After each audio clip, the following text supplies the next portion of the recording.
So guys, let's discuss this question. Question is, large number of technical training institutions have been started by the government. State its economic value in the context of production possibility frontier.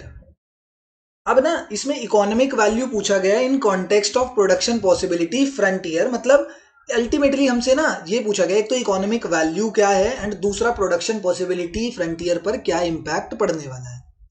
तो large number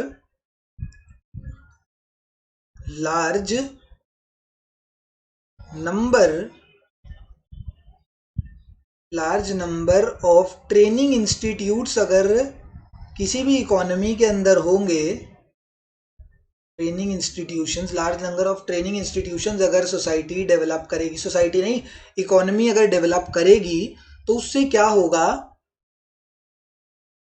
country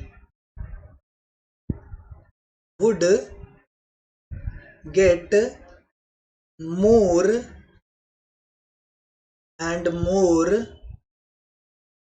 and more efficient and developed human resources. इससे क्या होगा, जब जितने ज़्यादा training institutions society के अंदर या हमारी इकोनॉमी के अंदर खुलेंगे, हमें उतने ही ज़्यादा और ज़्यादा डेवलप्ड ह्यूमन रिसोर्सेज मिल पाएंगे. ठीक है, पहले तो ये ह्यूमन बीइंग्स थे, बट जब इनको ट्रेनिंग प्रोवाइड करी गई तो ये हमारी कंट्री के लिए एक रिसोर्स बन गए, हमारी कंट्री के लिए एक ह्यूमन रिसोर्स बन गए.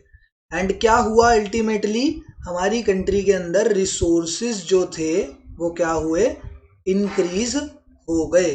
ठीक है, यहाँ पर क्या हुआ है, we get more and more efficient and developed human resources.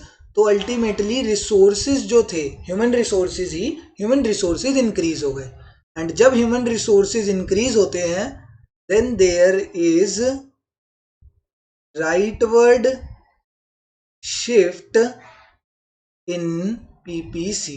क्या होता है, पीपीसी के अंदर राइटवर्ड शिफ्ट आता है. ये रहा मेरा पीपीसी, ओरिजिनल पीपीसी. जब टेक्निकल ट्रेनिंग इंस्टीट्यूशंस इंक्रीज हुए तो इसके अंदर हमें क्या देखने को मिला, तो इसके अंदर हमें राइटवर्ड शिफ्ट देखने को मिला पीपीसी के अंदर.